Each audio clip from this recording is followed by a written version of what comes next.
You are now listening to Chakras and Shotguns.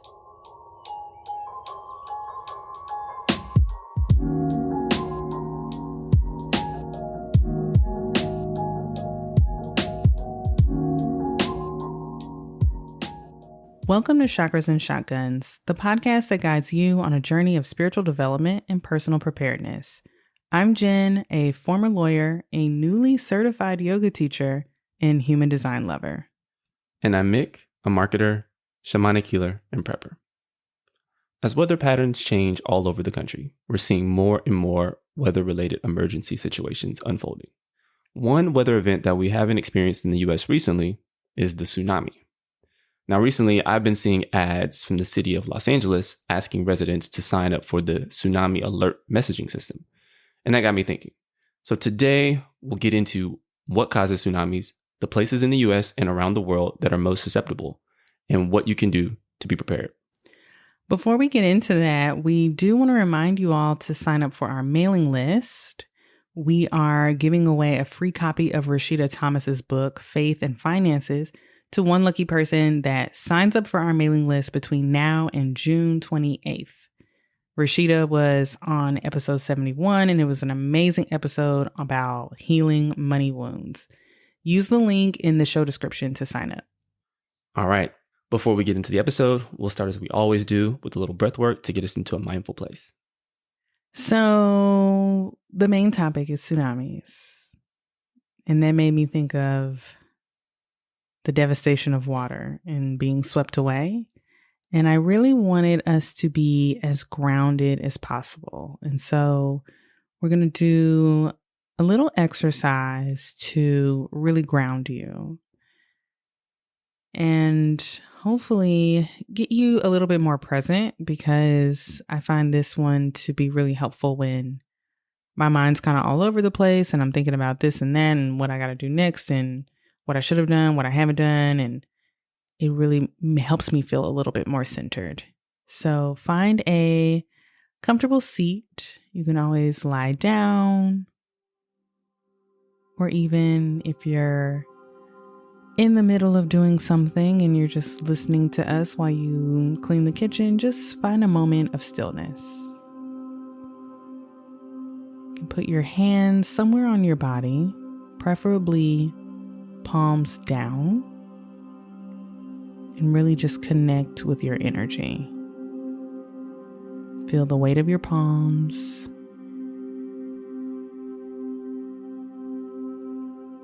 And allow yourself to come into this moment.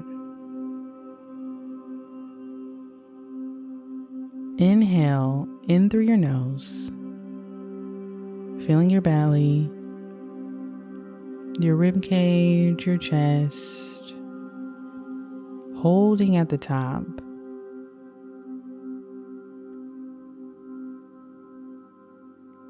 And as you exhale, exhale a third of your breath out of your chest. Hold. Exhale another third of your breath out of your rib cage. Hold. And then exhale that last little bit of air that's in your belly. And hold at the bottom. Inhale in through your nose again, feeling yourself expand. Let your belly push against your hand if you have a hand on your belly. And once you're at the top, hold. Exhale the top third of air, hold. Exhale another third, hold. Then exhale the last third of air in your belly, allowing yourself to completely empty out of all air.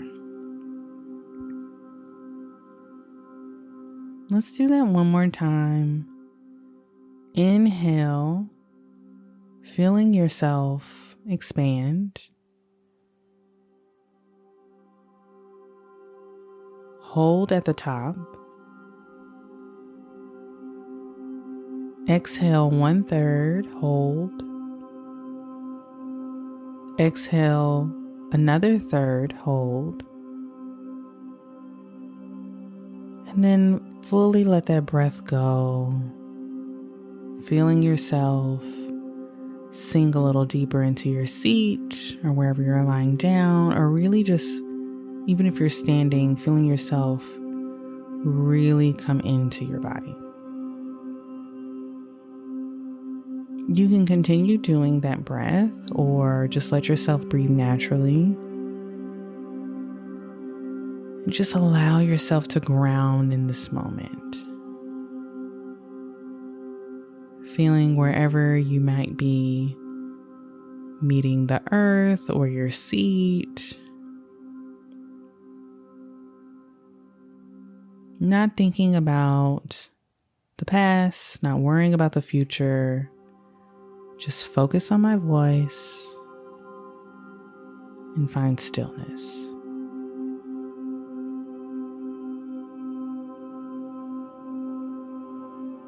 Maybe you feel your breath getting a little deeper. Any tightness in your chest or in your hands, in your legs.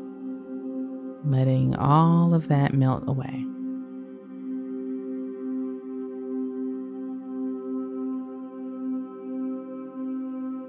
Release your jaw. If your tongue is on the roof of your mouth, release your tongue and just allow yourself to get a little bit more slack. There's no reason to brace. You're just here in this moment.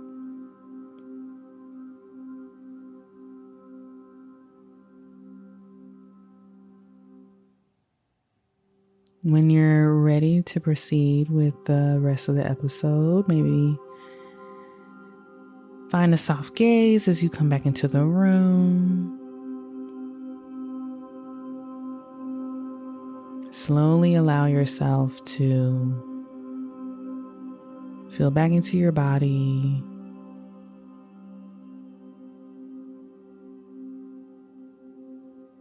And come back into awareness. And we'll get into the main topic.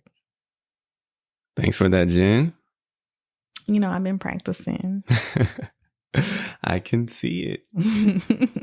All right, so let's get into our main topic. We're talking tsunamis. Tsunami relief.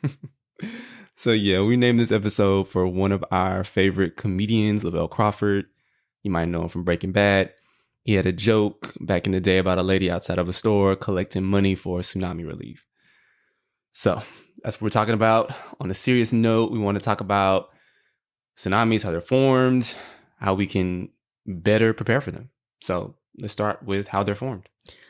Contrary to popular belief, I don't know if I was part of the popular. I didn't know the answer, but apparently a lot of people think tsunamis are tidal waves that are caused by the gravitational pull of the moon or the sun. And that is wrong. That is false. Fake news. Instead, tsunamis are generated by large-scale disturbances in the ocean, most commonly earthquakes occurring beneath the ocean floor.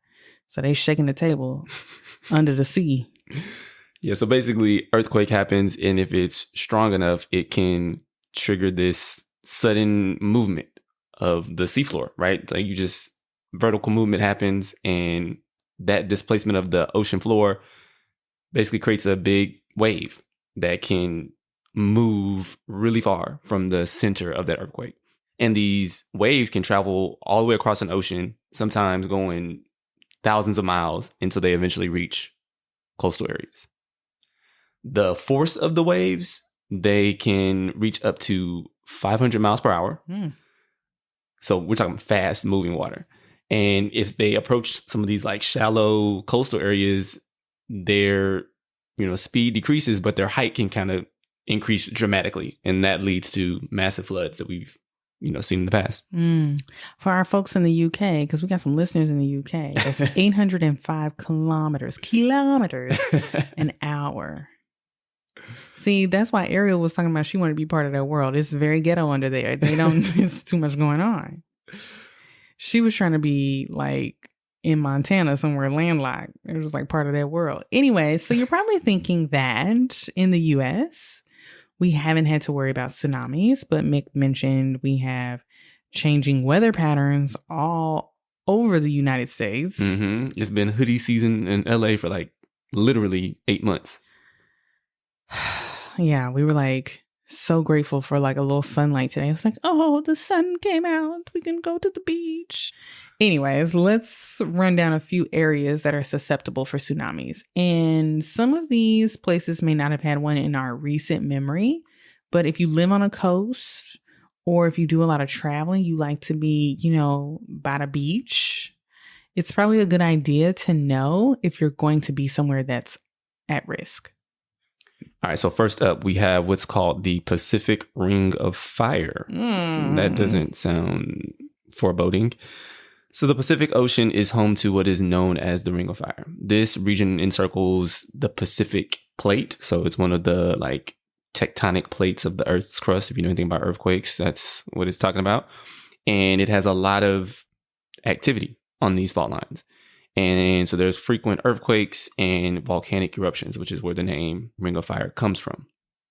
Countries like Japan, Indonesia, the Philippines, and Chile, among others, are located along this active zone where tons of earthquakes are happening. And they are, because they're on the coast, they are highly vulnerable to tsunamis. There's even a chance that areas on the west coast of the United States could be affected. So as far north as Washington, all the way down to LA, which is why LA is asking us to sign up for these alerts. So the coasts surrounding the Indian Ocean are also prone to tsunamis. The devastating Indian Ocean tsunami in 2004, which claimed hundreds of thousands of lives, serves as a tragic reminder of the region's vulnerability. There was this movie that came out. It was called like The Impossible. And I mean, it's an American movie, so it was following an American family who was on vacation in Thailand. And I mean, it's based off a true story, but I don't know if you remember that movie from like 2012. Interesting. But countries like Indonesia, Thailand, Sri Lanka, and India are among the most susceptible to tsunamis in this area. Next up, we have the Mediterranean Sea. Although tsunamis are relatively rare in the Mediterranean Sea compared to the Pacific and Indian Oceans, this region has experienced significant events in the past. They do have some tectonic boundaries there, such as the Hellenic Arc, which does increase the risk of tsunamis in countries like Greece, Italy, and Turkey. So if you're trying to, get your Santorini pics on, you might want to make sure you're aware of what's going on in the Mediterranean. I don't know why that Fergie song just popped in my head where she's like, oh shit. You know what I'm saying? I do not. You don't know the song? Baby, you know my musical taste and its limitations. It's BIPOC only. Pretty much. It starts out, it's like, oh shit. Just thinking about somebody trying to take their pictures by them little white and blue houses. And it's like. We was on our honeymoon out there. I know. I had no idea. Because I got hit with a tsunami. Vibes. No swimming skills. And honestly, I don't think it matters if a tsunami hits. The eastern coast of the United States, interestingly enough, while less frequent, they're not entirely immune to tsunamis on the East Coast. The most significant historical event in this region occurred in 1929, way back. That was almost 100 years ago. Damn, that was almost 100 years ago. When an undersea landslide, like they just be doing a lot of shit under the sea. It's like you would think that it's like very calm, cool, and collected under there. But they having landslides, earthquakes, protests. Like, what are we doing? It's not just Nemo and Sebastian down there, you know what I mean? Father-daughter conflicts. Yeah. This episode is not sponsored by Disney. I don't know why I'm doing it. But Ariel just came out. This undersea landslide triggered a tsunami that affected parts of Newfoundland, Canada, and the northeastern United States. Submarine landslides, and I'm not talking about the boats. I'm talking about, I don't know, what's the Latin breakdown of that? Beneath the marine. But undersea landslides and potential future volcanic activity in the Caribbean, so we're going all the way down the eastern coast, could pose a localized risk to this area. Yeah, so speaking of the Caribbean Sea, the rest of the region, so not just like the part near the eastern United States is also at risk, potentially. So there are what are called subduction zones and seismic activity around the Caribbean tectonic plate. And that area includes Puerto Rico, the Lesser Antilles, and the northern coast of South America. And so basically activity in the area can generate tsunamis that impact the DR, Venezuela, and Puerto Rico. Puerto Rico. Mm-hmm. Shout out to T.S. Madison. Bitty, bitty, bitty, bitty, bitty, bitty, bitty, bitty, bitty, bitty, bum, bum. If you know, you know. So what could a tsunami look like in one of these places? There have been some big tsunamis in the last 20 years. I know we were talking about stuff that happened like 100 years ago. But Indian Ocean Tsunami 2004, that movie I was telling you about, the Indian Ocean Tsunami is also known as the Boxing Day Tsunami. So it happened the day after Christmas. It was triggered by a massive undersea earthquake with a magnitude of 9.1 to 9.3 off the coast of Sumatra, Indonesia. And what's that scale? Does it go up to 10? I think so, but it's like not linear, it's logarithmic. So like the difference between a 9 and an 8 is not the same as the difference between an 8 and a 7. Y'all should see how I'm looking at Mick right now. Cool story, bro. This devastating tsunami. Let me not laugh because this was terrible. Be serious. This devastating tsunami affected several countries, including Indonesia, Thailand, Sri Lanka, India, and many others. And the death toll was estimated at over 230,000 people, making it one of the deadliest natural disasters in recorded history. The Tohoku tsunami in 2011 struck the east coast of Japan on March 11, 2011. It was caused by a powerful undersea earthquake with a magnitude of 9.0 off the coast of Honshu Island. The tsunami hit extensive coastal areas, resulting in widespread destruction and the Fukushima nuclear disaster. So, I don't really remember the tsunami that well, but I do remember that nuclear plant being hit and everybody being like, shit. The death toll exceeded 15,000 people, and it had far-reaching consequences in terms of infrastructure damage and environmental impact. And then most recently, a very large tsunami happened in September 2018, which struck an island of Indonesia called Sulawesi. It was triggered by a series of strong earthquakes, including a magnitude 7.5 earthquake. The tsunami swept through coastal cities, particularly Palu and Donggala, causing extensive damage again and resulting in thousands of casualties. Unfortunately, they don't even know how many people died because of the region was very remote and densely populated, but they estimate that several thousand lives were lost. So yeah, the point of Jen running through those kind of recent massive tsunamis is to really just point out that these things ain't nothing to mess with. Just because we haven't really seen one hit the U.S. in a major way like this, we should be paying attention to these things. So let's talk a little bit about tsunami detection. There are several organizations around the world that basically their whole job is just to monitor seismic activity and send out alerts. So you have organizations like the Pacific Tsunami Warning Center, the Indian Ocean Tsunami Warning System, and the West Coast and Alaska Tsunami Warning Center. So, yeah. Yeah, those organizations collect data from seismic sensors located on the ocean floor, as well as buoys equipped with pressure sensors that can detect changes in water levels. And when an earthquake is detected, these systems analyze the data real fast and issue warnings based on the magnitude, location, and potential threat of a tsunami. And I would hope that all of these systems are sophisticated enough to ping phones, We're going to get to that in a second. Oh, my bad. Good point. So, what can we do on an individual level to prepare for a tsunami? First up is get informed. So, sign up for the alerts in your area. If you're in the LA area, there's a system called Notify LA. Now, when I was reading about Notify LA, what I found out is they have a system in place where if you have a landline that's in this area, they would automatically give you a call. but it's Okay. 2023. It's 2023. And if you're under the age of 60, you probably do not have a landline. Because the spammers are calling nonstop.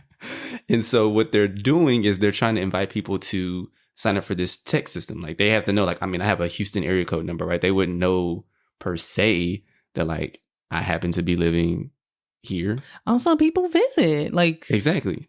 people want to come to the beach. Exactly.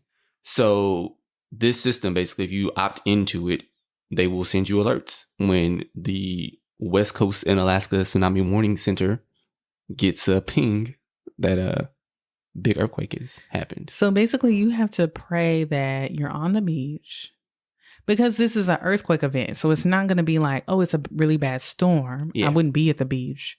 So you have to pray that, like, while you're at the beach kicking it, somebody's like, yo, I live here and I have signed up for Notify LA and there's a tsunami coming and we got to get our shit and get out of Well, here. I would imagine the lifeguards are on the system, so they would probably, Baby, I've been living here for almost a year. I ain't seen a lifeguard yet. It ain't no Baywatch around here. I see the little huts and nobody's home. So anyway, if you live on the West Coast or even the East Coast, I'm sure there's some system that your local government has set up that you can get on their notification system.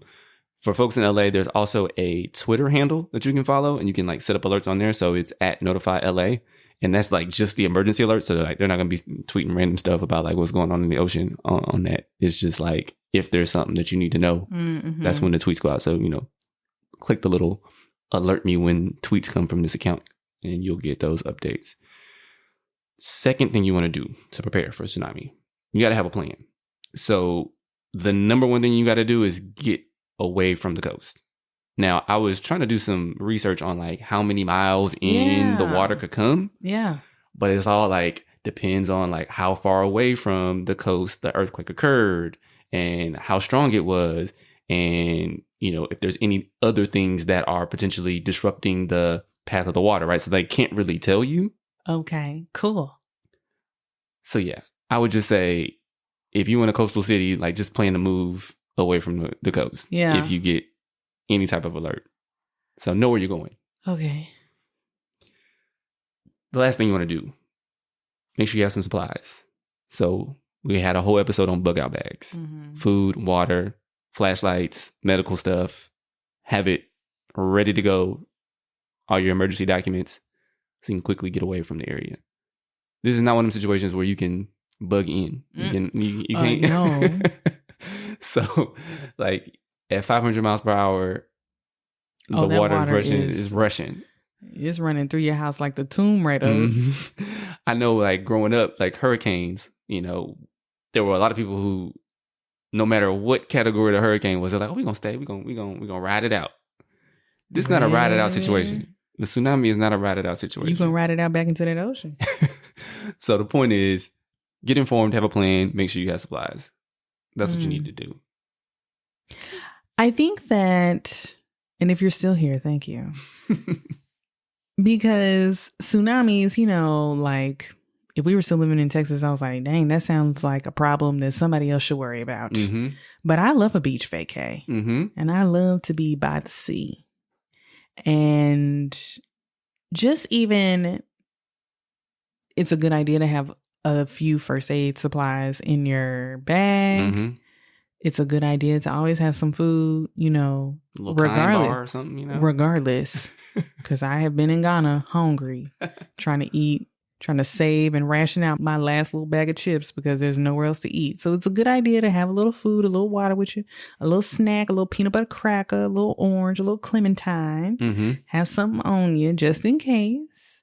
And then just have a plan. It's getting to the point where if it's natural or if it's man-made disasters in the U.S., unfortunately, it's just good to have an exit strategy. And so hopefully there was some good insights of just like, yeah, we are going to be by the beach.